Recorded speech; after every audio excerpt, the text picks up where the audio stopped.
Kumupas na nga itong armrest na nabili ko. Ramdam ko nga sa mga client ko na hindi sila komportable at nangangalin na sila habang tumatagal.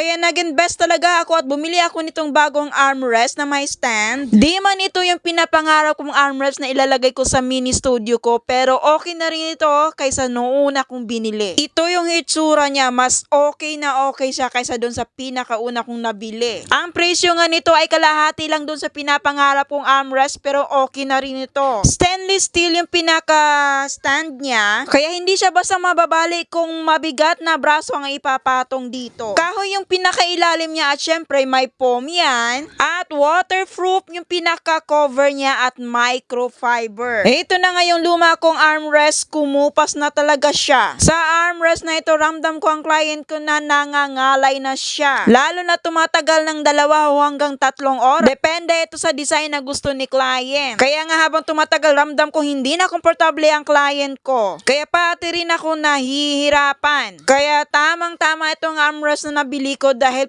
yung client ko maging komportable, pati na rin ako ay hindi rin mahihirapan. Dahil kita nyo naman, tamang-tamang makapatong yung kamay mo at relax na relax ang client ko dito. Kaya sa mga bagong nail tech dyan na hindi pa afford yung mga design nating armrest, ito, tamang-tama ito.